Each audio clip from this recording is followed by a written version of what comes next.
Between the pandemic and the economy tanking, American capitalism is showing a little bit of overt weakness in recent months. Indeed. In his book, The Sickness in the System, When Capitalism Fails to Save Us from Pandemics or Itself, Professor Richard Wolff discusses how different political responses to the pandemic, coupled with exploding social tensions, will shape our country's future for generations to come.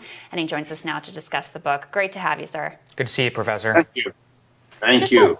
Tell us a little bit about the book, why you wanted to write it, and what you hope people get out of it. Well, the basic message of the book has to do with getting folks to understand in the depths of this pandemic, of this virus that has really overwhelmed us, that in the reality that you have to face, that the sickness is really not so much the virus, that the sickness is much more a question of the economic system. Look, the best way to get this across, we have all the skills and industry to produce masks and gloves and ventilators and all the rest. But the fact is they didn't do it. And they didn't do it, our companies, because it isn't profitable to produce all those things, put them in a warehouse, locate the warehouses where population is, and then wait for the eventual virus to come. It's too risky. It's too unprofitable. The fact is, sad as it is for many to admit, that a private profit system isn't the way to handle public health. Okay, we know that. The government could have come in. It could have come in and bought all those things right off the assembly line, giving the companies the profits they wanted, and then we, at taxpayer expense, would have stored it and waited and kept it. You know, it is what we do in America with military equipment.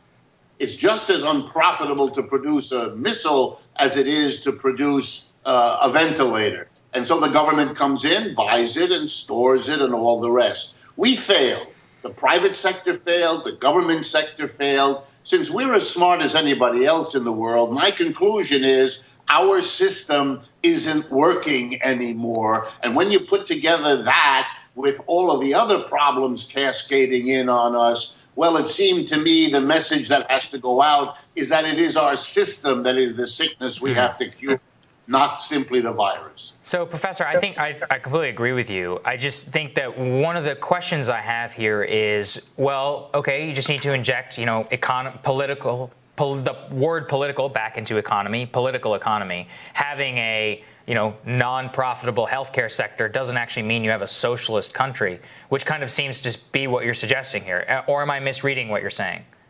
No, I think that's exactly right, that we have to get over the Cold War legacy of bugaboo words that somehow end the conversation rather than exploring how to do it.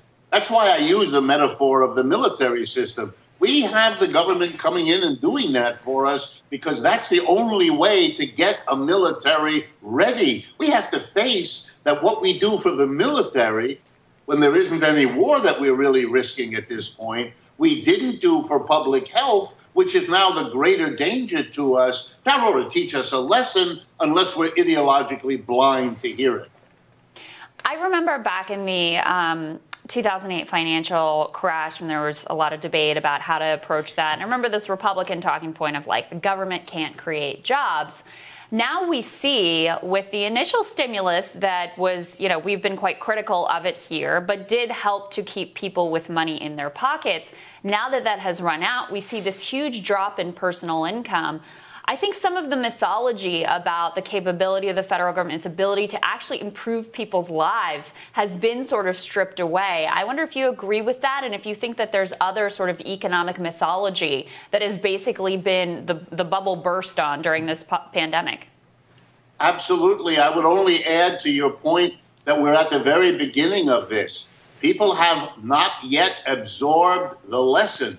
And one key lesson, which is very difficult for my right-wing colleagues, as they have been telling me now for weeks, privately, of course, is that the whole idea that the private sector is the thing that works and the government is the intrusion that hobbles or holds it back, it's literally the reverse now. Let me give you just one example.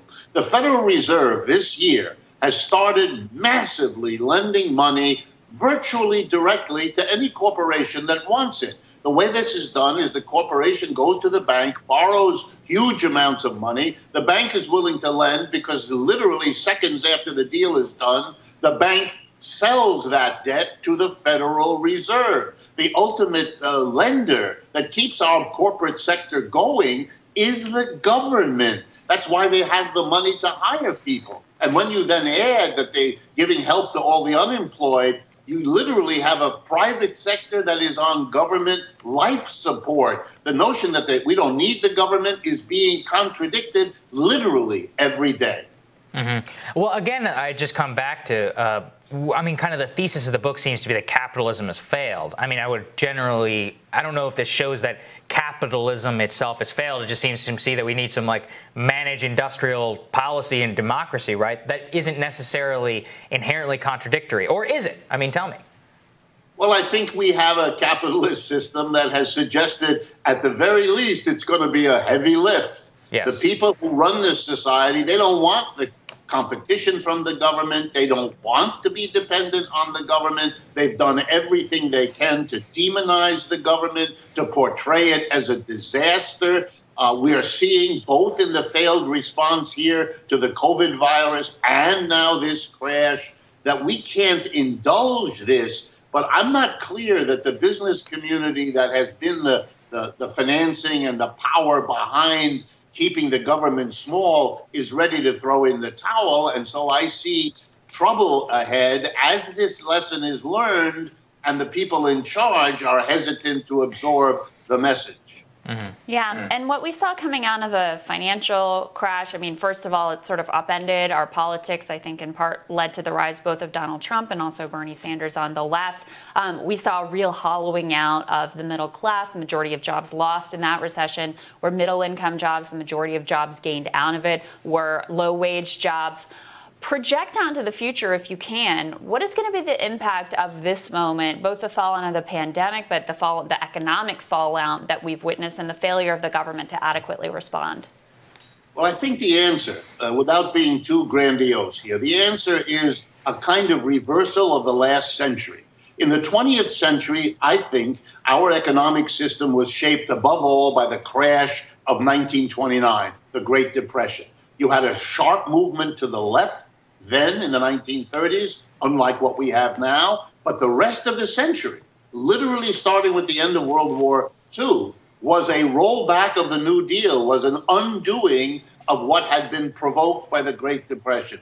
I think we're going to see the same thing in this century, only it's going to be kind of in reverse. We have a lurch to the right, Trump, all of that, coming out of the crashes of 2008 and now the one in 2020. There's going to be a learning process, just as there was before. And then I think you're going to see a massive movement to undo all that was done by a Republican conservative government during this crisis as people react to the failure that was shown and will become evident as the weeks and months roll on. Yeah, I think that's entirely possible. Professor Richard Wolff, congratulations on the book. We recommend everybody check it out, and we're always grateful for your time, sir. Thank you, sir. Thank you. We'll have more Rising for you after this.